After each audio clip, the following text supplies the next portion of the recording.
Hello and welcome to Property Question Time. I'm Stephen Galpin and this is the show where we're going to put our experts to task answering your property related questions. And joining me today is Ryan Hughes, CEO of Mr. Investa, buy-to-let investment experts, and Byron Crellin, CEO of Clearway Debt Squared, commercial property services experts. Welcome to you.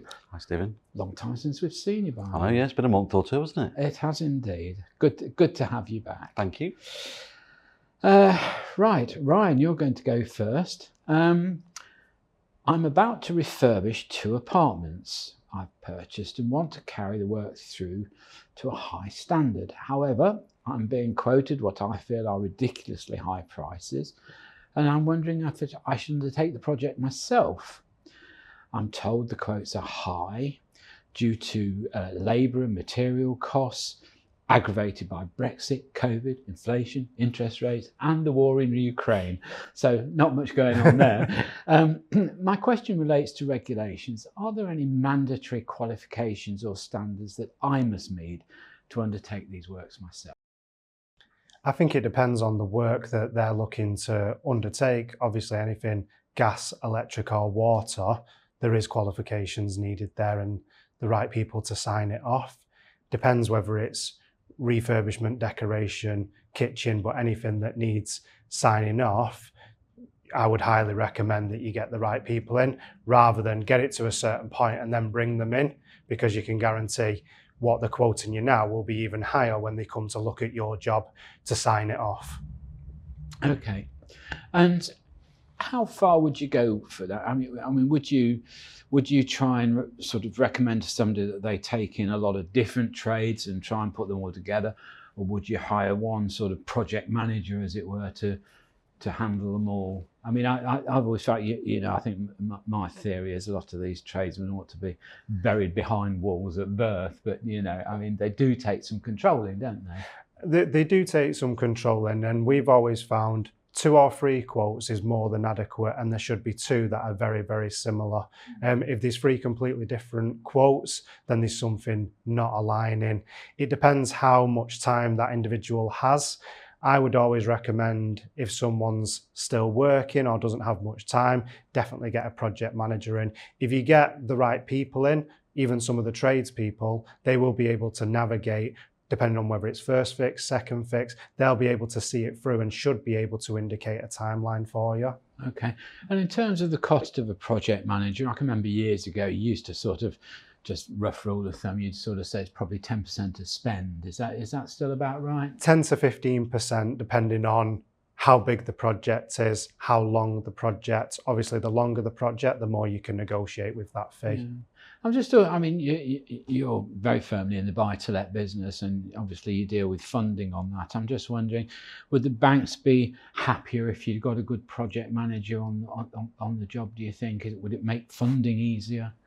I don't think they'd necessarily look at that. They're looking at the costings. So it's about keeping it as low as possible. They're not always going to come and see the finish of it. They're looking at start value to end value and how much it costs to get there. Yeah. And the one thing we all forget about is how long it's going to take. Well, that is the most expensive part, it is, time. And when you're doing it yourself, they can really overlap. Whereas a project manager, when you've got them to a certain time frame, your job is then to keep onto them rather than trying to keep onto 4 or 5 different tradespeople. Yeah. And I think also the sort of coordination between those trades is always very difficult, isn't it? I mean, as laymen, you perhaps don't know whether the floor goes down first or the skirting boards go in first or whatever, and you can soon end up with tradesmen quite happily sitting about being paid on sort of penalty fees, can't you? That's the hardest part. It's the coordination of, do I need the plasterer? Oh, 1 minute, I need to take the radiators off. Oh, I need the plumber back.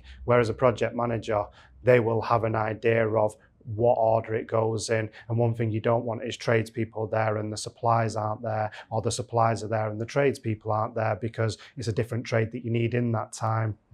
Yeah. Okay, so your definitive advice would be? If manager? If it's your full-time job, get stuck in, keep the cost down. If you don't have the time, get a project manager in. Okay. Any comments on that, Byron? It's not really your field, is it? But I was trying to link it back to my field, the commercial space, and we've actually just recruited a fully qualified facilities manager. So we get a number of instructions from clients which might have multiple touch points. So they'll say to us, here's an ex-Debenhams, for argument's sake. You've got to meet with the insurance requirements, but there's multiple moving parts, and then you've got to lock it down in a way that then is basically safe and not attracting unwanted visitors, etc. And for that, there's a number of elements that we have to touch on from a security point of view, from an insurance drain down, etc., the electrics, etc. So for us, that facility manager is a bit like having that sort of like, umbrella management control, where we've got multiple moving parts, which we might have within our own infrastructure, but we'll also be bringing in third parties at some point on our own instruction. So that facilities manager is gold dust for us. And again, I should imagine in that situation, and time is of the essence, isn't it? When you're doing these quotes for handling people's management or doing refurbs, that sort of thing, time is so critical because, as Ryan said, it's so expensive. Clients love the fact that if now, and more recently I've noticed it, in terms of that facility manager being over it, gives them peace of mind, because the facility manager, he knows what he's looking at, he knows what he's looking for, where we're going and going, okay, well, say X, Y, Z, this needs doing, me looking at it, making it up. All right, well, there we are. You got your answer. So, Byron, your first question. I have 2 empty shop units and I get a lot of inquiries from charities wanting to create pop-up shops. If I do allow this and temporarily allow them occupation, am I likely to have problems getting them out if and when I find full-paying tenants? I should imagine this cropping up a lot at the moment. Yeah, it's quite big at the moment, where we've got shopping centres, etc., that have got multiple stock and churn going on. I suppose our recommendation, and most managing agents will do this because it's within their DNA. It's, they'll organise something. I think in terms of a license, special license, rolling monthly agreements, it sounds like our view is managing their own stock, and perhaps are more regional than a national player. So therefore, we'll engage with a solicitor or something. Yeah, I think you're right to get occupation going into your property, and a pop-up shop is a great concept, and we're seeing a lot more of it. But yeah, have it documented with break clause quite quickly. So if you've got a new tenant coming in that's willing to sign a bigger long-term lease and pay per square footage what the rent demands, and not have a pop-up charity shop. It's quite interesting. Do you find that, I'm guessing really since COVID, we've seen a lot more of these pop-up shops. Do you think it is advantageous for a sort of multiple landlord to have that shop occupied and live, rather than just boarded up and empty waiting for the right tenant? Is it better? I don't know. Yeah, I think it is. I've got one client, which obviously I won't mention, but I know for a fact that they will deliberately occupy right on the entrance points. So when people are walking in, they're not walking into, so-and-so's closed down now. It's like a ghost town, but the baker down the bottom's still open, so get your sausage rolls or whatever, but those 3 shops are empty now. It's very much a case of, so those pop-up shops will always be sort of quite deliberate for precincts and shopping centres to make sure that footfall doesn't drop off. Yes. I think it is quite important, isn't it, when you walk into a shopping centre, that it's lively, it's active. What do you think, Ryan? You've got to show it's active, haven't you? That's the main attraction, to create more footfall for other people to occupy the other units, or even that particular unit to show it in use, even if it's just to show the way the space is. I've seen multiple pop-ups where they're not facilitating 10-15% of it, and all of a sudden it actually does wonders, because you go, look at the size of it, this is one section, and already you're visualizing how much you can get in that particular space. Yes. Do we think this problem is more accentuated in perhaps London and the south rather than the north, or the other way around? You in your north and west and south. Oh, God, but Byron, it's quite interesting, because we do have a lot of differences between north and south. I mean, one of my pet things at the moment, I just wonder, these grants for cities, to my mind, they're so minimal. that I don't really think they're going to make a lot of difference. It's really about demographics, isn't it? You know, if you've got a busy, vibrant town that has full employment, you're going to tend to have good full shops, active shops, very few empty spaces. I think it comes down to personality as well. Yeah. Engaging with your tenants, knowing Good point. your tenants, knowing your area. I mean, we've got a number of clients that, you know, came out of COVID and they've still got a waiting list to get onto their portfolios. And if you look at it from a geographical point of view, we track data, so we can see the hotspots of the UK in terms of occupied, business failures. We know where the strengths are. We know from by sector what's strong, what's not. Some of our clients are really in tune geographically with, you know, their stock and full occupation, waiting list to get in. If you take the helicopter view, we've had this question before in terms of, does data tell us a picture in terms of post-pandemic? Yeah, I think it does. But I mean, shopping centres got burnt, you know, and they're still trying to recover. London, you won't want to hear this, London is still the worst in terms of void space. But that's because of London is so condensed. You know, you can't put that against another town and compare. But it's like I say, it comes down to demographics, Right. doesn't it? Absolutely. It really does. If you've got a depressed area, then you know the spin-off is going to be depressed trading, depressed production. Yeah. You know, But industries. pop-up shops, definitely. But just get it on a license or a lease agreement gives you the right to exercise Make sure the your termination. paperwork's spot on. Yeah, absolutely. But same old thing, Byron, isn't it? Have your professionals around you and take good advice. Yeah. That's the main thing. Absolutely. Good, great. Well, that's all we've got time for in this half of the show. So join me again after the break when we'll be asking Byron and Ryan more of your questions. Hello and welcome back to part 2 of Property Question Time. I'm Stephen Galpin and I'm joined by Ryan Hughes and Byron Crellin. Welcome back. So, Ryan, your second question. I have a portfolio of 8 buy-to-let properties.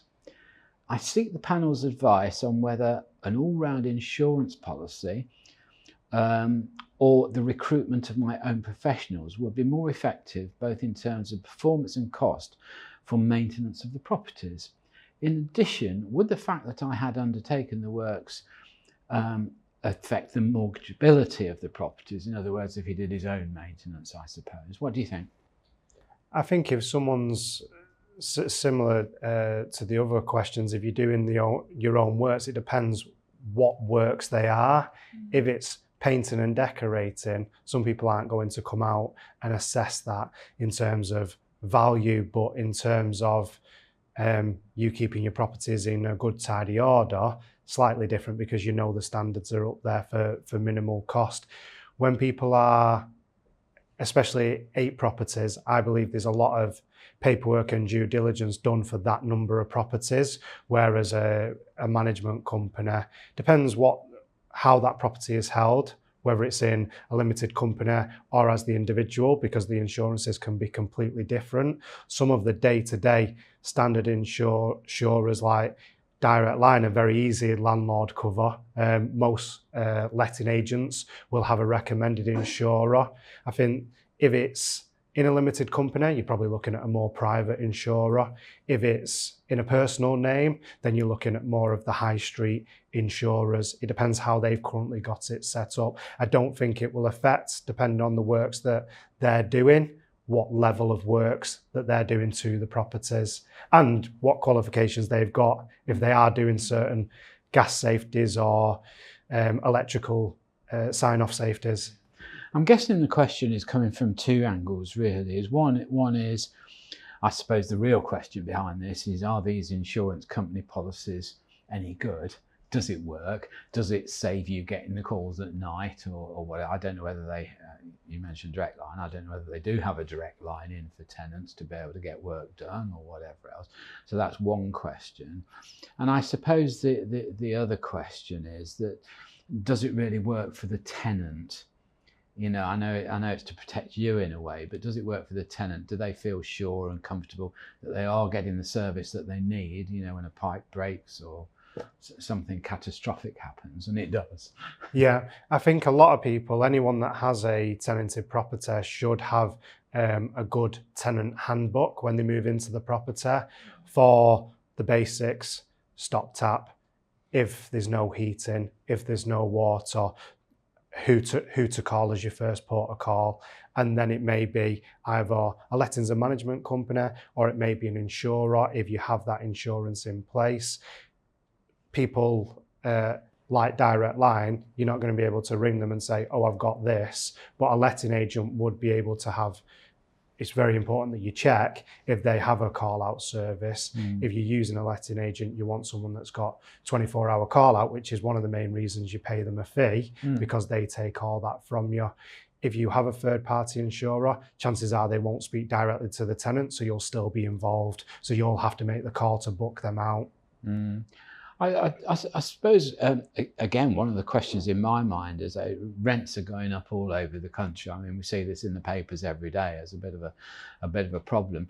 Are the tenants getting more particular about the services and everything else that they get with that rental? I believe so.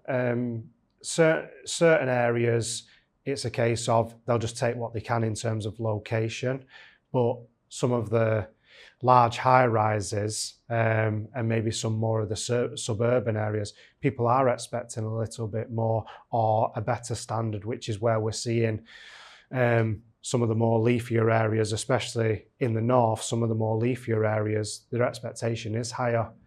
Even where you've got gardens, do the gardens get maintained is some of the recent questions we've got asked. But, a couple of years ago, your garden comes with the property. It's up to you if you want to cut it or not. Yeah. Now people, what about this? What about this? Lights being fixed and stuff, and people not knowing how to change a light bulb. It's certain expectations of what's included, and I think it has to be clearly stated, because people's expectations are very, very high now with the rents that people are paying. Yes. Well, I know sort of part of your business, I mean, I know you about buy-to-let investment, but presumably I suppose you mentor some of your clients in some ways and educate them how they need to be good landlords. Yeah. And does that form part of your teaching, sort of how to have good tenant relations? I think it all forms part of, all of our clients are different. Some of them are hands-on. They may be retired, or that may be the full time. Some of them it's passive income and they've got full-time jobs, or some of them it's just money that's set aside and they don't want anything to do with it, to be distracted from the day job, whether that be sports athlete or TV personality. They don't want distracting with it. So it's how we set each individual client up with their portfolio. Some of them want to know, because one thing that we know, same as the project management question, how much does it cost? We know that washing machines can be £300, but you go through a letting agent and it costs you £500. Some landlords will say, I'll deal with that one. I'll get it, a lot of the online appliance places now, they'll come and fit it. They'll send it to whatever address. The same as furniture. Some of our furniture suppliers, they'll send it directly to the tenant's property. They'll even assemble it. It depends how hands-on you want to be. Some people will pay a buffer for that service to have nothing to do with it. They just see it as a side business that just generates income. I see. Aren't you glad you just deal with commercial and don't have to listen to any of this? What was the question? Yeah, no. Okay, thank you for that, Ryan. Byron, we're about to become managing agents for quite a large and widespread industrial estate. Naturally, security will form part of this function. We are considering the introduction of random drone inspections out of hours, but are worried about the legality of this, as the drone cameras may well pick up passers-by and the like. Can the experts advise our responsibilities? It would seem warning signage might be inadequate in this particular case. It's a complicated one, that, isn't it, actually? There's multiple answers to that. And our starting point would be, we'd do a survey, which would probably include a drone. If the site was not a rabbit warren, but some of the sites that I can think that we have on our stock today, you need sat nav just to get around it. Because it's like, I've been back here twice, still trying to find the reception. So doing a risk assessment report, understanding budget, understanding is the estate going to be 24/7 in operation? Is it occupied? What kind of level of occupation is it? And we've got tenants on there that are 24/7 trade, so we've got traffic coming in and out. So the starting point would be, and my answer to the question would be, first of all, in my experience, we do a risk assessment with them to meet with their expectations, understand the budget for the year. That will incorporate doing some kind of drone survey, just so we can see the layout of it. We'd look at the perimeter security element. And then there's a number of questions, as I've just summarised, as in, is it occupied? Are tenants 24/7 trade, etc.? Get a feel for it, and then using our experience and using our facility manager is basically then just build out a security requirement for the client. And that could be 24/7 gatehouse security, it could be patrols. So I think you should always do signage, because you just need to let somebody know that, you know, that property is active. Would there be a problem if any of those drone cameras did photograph people outside of the estate? You've got to be really aware of it. I mean, we've got a site I can think of where we did this, and before we even was released to the client, we had to go through that sensitivity process of stripping out vehicle registrations that we were picking up by default, etc. Even when we were doing the survey on the estate itself, we were picking up faces and vehicles. So, you know, you can't just sort of do it and release it. If you were not experienced in this particular part of your industry, or if it was a new sector for you, for instance, where would you go for advice on this in terms of privacy for the public, who are, I suppose, capable of being picked up on the cameras as they walk by? Or yeah, I mean, it's not an Where area. would you go? Where would you go? I suppose, you know, Google. But for me, you know, it's not a space. It seems to me Google infringes on your privacy. Huh? Let it go, Stephen. Let it go. But no, I think, you know, it's just a bit of research. We will engage with 3 or 4 subcontractors that will provide us this service, but they're licensed to operate. You know, I mean, there was a recent football game that got stopped halfway through the first half because a drone came over. So there is a security element to it. We would only do it at the front end. We wouldn't recommend carrying out drone security. You're sitting at home flying your drone over your portfolio. It just doesn't work, to be honest. Well, you use ground-based ones, don't you? We do, yeah. Okay. All right. Yeah, not drones. No, all right. What do you call them? It depends what the technical. They're just modular CCTV modulars. I see. So in towers. But they just run around on wheels and things. Yeah. So pretty static most of the time. They're not running around, all right. No. Well, how you paint it. We'll protect you from prosecution. Thank you. Okay, there we are. Okay, gentlemen. So Ryan Hughes and Byron Crellin, thank you both very much for your answers today. That's very helpful and very good. Thank you both very much for coming down all the way from the north of England, both of you. Yeah. So thank you. I'm Stephen Galpin. Join me again next time on Property Question Time. Look forward to seeing you then.